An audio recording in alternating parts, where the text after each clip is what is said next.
Hello everyone, this is Talha Mahmood and welcome to my channel Code to Grow। इसके अंदर हम code के साथ साथ ग्रो करना भी सीखेंगे। तो मैं आपके पास आज एक ब्रांड न्यू सीरीज़ लाया हूँ।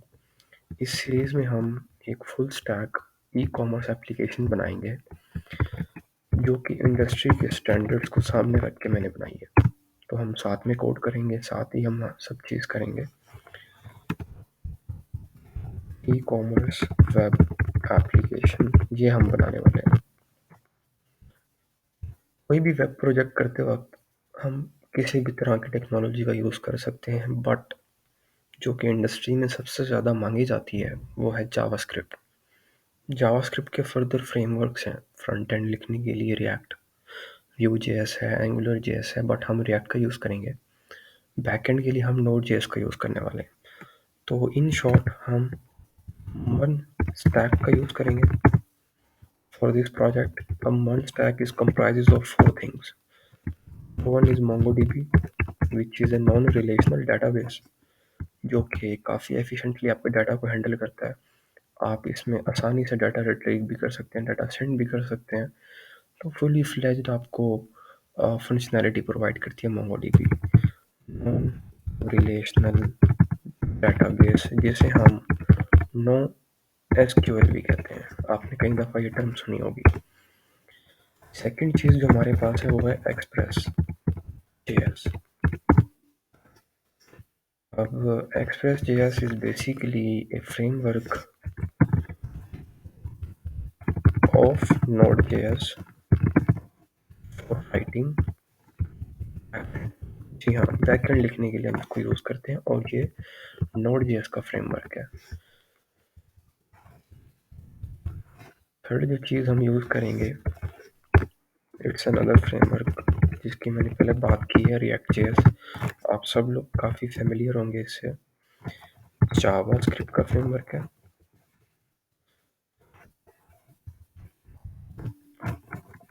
JavaScript framework for front end. Okay, और जो लास्ट चीज़ हमारे पास वो ऑब्वियसली Node.js है। Node.js के बगैर तो जावास्क्रिप्ट का कोड चलेगा ही नहीं। तो जावास्क्रिप्ट के कोड को चलाने के लिए Node.js जो है वो as a run time environment के तौर पे काम करती है। Run time environment of JavaScript plus. काफ़ी पहले की बात है, लोग इसको कोर Node.js को यूज़ करके सिर्फ बैकएंड लिखते थे। अब एक्सप्रेस के आने के बाद मोस्टली लोग, इंडस्ट्रीज भी यही प्रेफर करती हैं कि एक्सप्रेस के अंदर ही लिखा जाए, क्योंकि वो है तो अल्टीमेटली Node.js का फ्रेमवर्क ही। तो काफ़ी एफिशिएंटली हम इसके अंदर कोड को लिख सकते हैं, अपनी बैकएंड की एपीआईज को क्रिएट कर सकते हैं। तो अब हम इस प्रोजेक्ट में करने क्या वाले हैं, चूँकि हमारा ये प्रोजेक्ट फुल स्टैक है, तो इस प्रोजेक्ट के अंदर जब भी हम किसी फुल स्टैक प्रोजेक्ट की बात करते हैं, जो पहली चीज़ हमें सबको सामने रखनी चाहिए वो होती है यूज़र की ऑथेंटिकेशन। जो यूज़र हमारी वेबसाइट पे आ रहा है, आया कि वो ऑथेंटिकेटेड है या नहीं है, उसने हमें अपनी क्रेडेंशियल्स प्रोवाइड की हैं कि नहीं की हैं। तो हम पहले बैकएंड के अंदर यूज़र सेंट्रिक एपीआईज क्रिएट करेंगे। साइन अप की, लॉगिन की, forget password, reset password, update profile, ये सारी एपीआईज हम क्रिएट करके देन हम उसका कंट्रोल रिएक्ट को दे देंगे और हम फिर उसके यूआई क्रिएट करके उन एपीआईज को इंटीग्रेट कर देंगे। पहली एपीआई हम बनाएंगे साइन, या हम इसको नाम दे देते हैं रजिस्ट्रेशन का।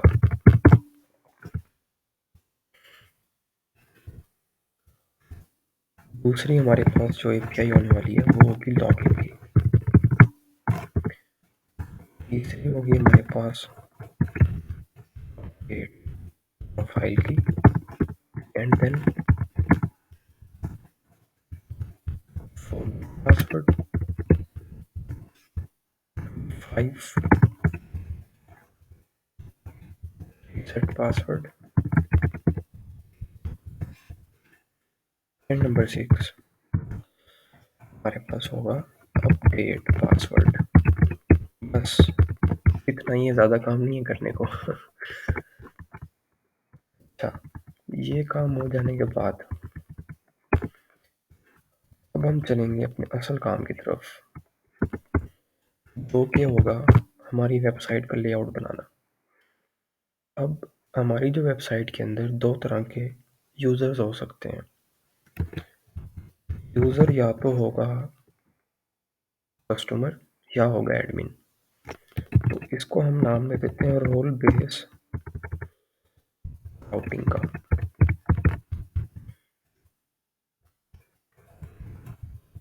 अब कौन से दो पॉसिबल हमारे पास रोल हो सकते हैं, या तो यूज़र कस्टमर होगा या यूज़र एडमिन होगा। अगर हमारे पास यूज़र कस्टमर है तो उसका यूआई डिफरेंट होगा, उसके राउट्स डिफरेंट होंगे, उसके लिए सेपरेट एपीआईज हम बनाएंगे। अगर एडमिन होगा तो उसके लिए सेपरेट होगा। पहले हम बात करते हैं कस्टमर की।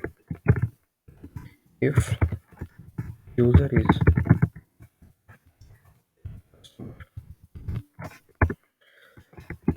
कस्टमर, अगर यूज़र है तो उसका जो पहला राउट हम बनाने वाले हैं वो होगा होम पेज, या हम उसको नाम देते हैं वेलकम पेज में।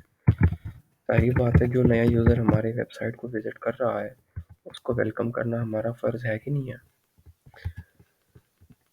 दूसरा हमारे पास होगा प्रोडक्ट लिस्टिंग।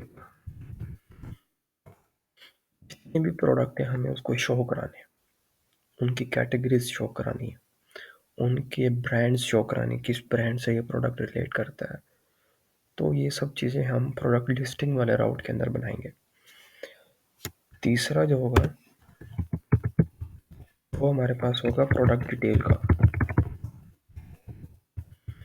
प्रोडक्ट डिटेल वाले राउट के अंदर प्रोडक्ट का टाइटल शो होगा यूज़र को, डिस्क्रिप्शन शो होगी, इमेज शो होगी, उसकी स्टॉक क्वांटिटी शो होगी,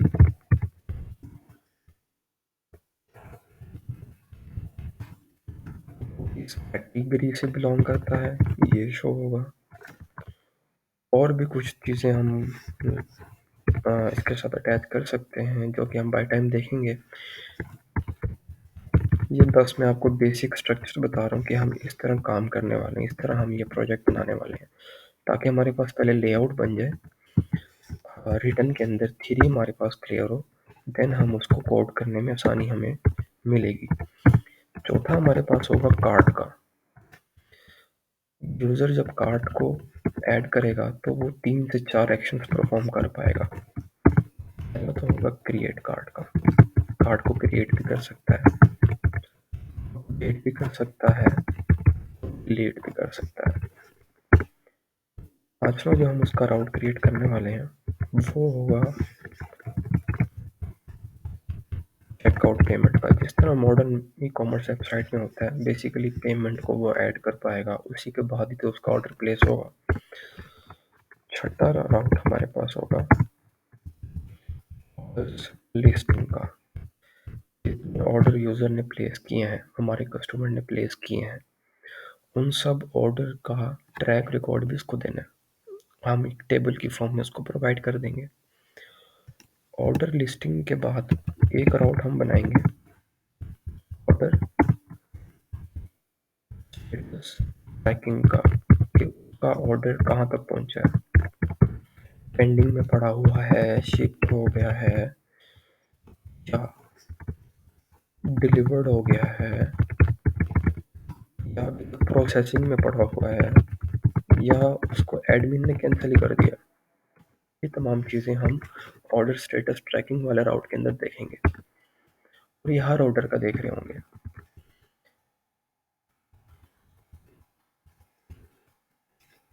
तो ये हमारे पास यहाँ पे आके कस्टमर की जो है ना वो ख़त्म हो जाएंगे राउटिंग। फिर हम बात करेंगे एडमिन की। If user is an admin, अब इसके अंदर जो पहला राउट होगा ना वो होगा डैशबोर्ड का। जी हाँ, इसके अंदर हम यूज़र को प्रोवाइड करेंगे एनालिसिस एडमिन बेसिकली एनालिसिस कर पाएगा। किन चीज़ों का एनालिसिस करेगा? प्रॉफिट कितना हुआ है, रेवेन्यू कितना जनरेट किया उसने। यार मेरी स्पेलिंग मिस्टेक्स बहुत होती हैं। रेवेन्यू के बाद उसके एक्सपेंसेस कितने लगे हैं, एंड उसको नंबर ऑफ ऑर्डर्स कितने प्लेस हुए हैं। ये तमाम चीज़ें हम डैशबोर्ड में मैनेज कर रहे होंगे, बेसिकली विजुअलाइज कर रहे होंगे, और ये हर एडमिन के लिए सेपरेट होगा।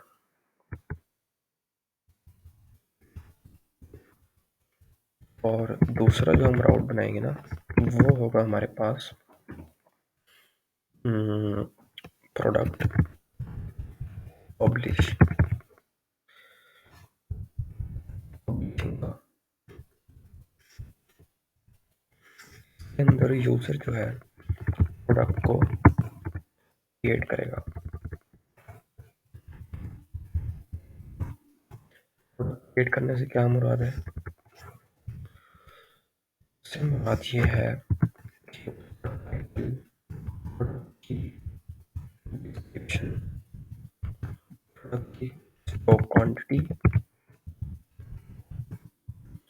स्टॉक क्वांटिटी के बाद हम आ जाएंगे अगर कोई ऑफर है या नहीं है, उस प्रोडक्ट की इमेज देंगे। इमेज के बाद हम उसकी कैटेगरी भी बताएंगे। कैटेगरी के बाद हम ब्रांड का बताएंगे, किस ब्रांड का प्रोडक्ट है। ब्रांड के बाद हम बताएंगे, डिलीवरी टाइप भी डिफाइन करेंगे। डिलीवरी टाइप क्यों डिफाइन कर रहे हैं? डिलीवरी टाइप में दो चीज़ें आएंगी, delivered by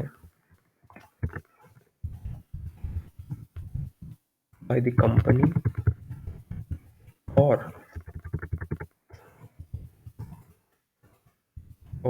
by the admin itself.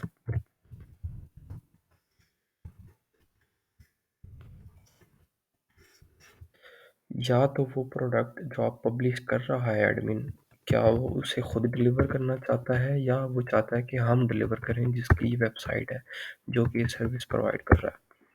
ये 4-5 चीज़ें हम इसमें मैनेज करेंगे। अच्छा, ये हो गया प्रोडक्ट पब्लिशिंग का। प्रोडक्ट पब्लिशिंग के बाद बात करते हैं हम लिस्टिंग। एडमिन के number of products,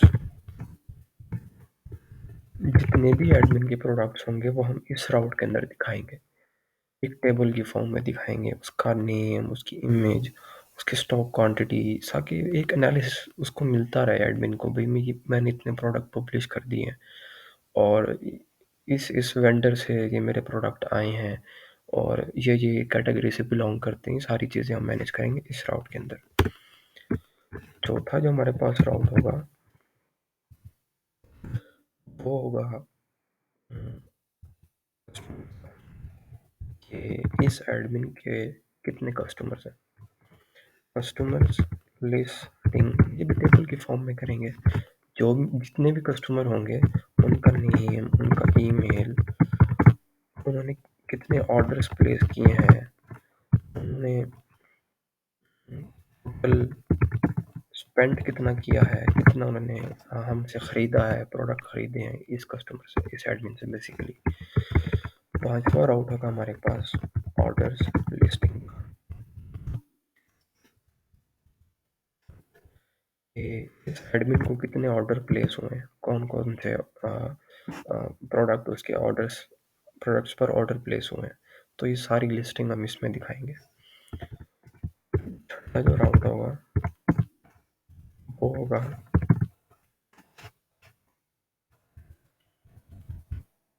orders status updation का। इसमें बेसिकली जो एडमिन है वो ऑर्डर का स्टेटस अपडेट कर सकता है, जो कि डायरेक्टली रिलेट कर रहा होगा हमारे इससे।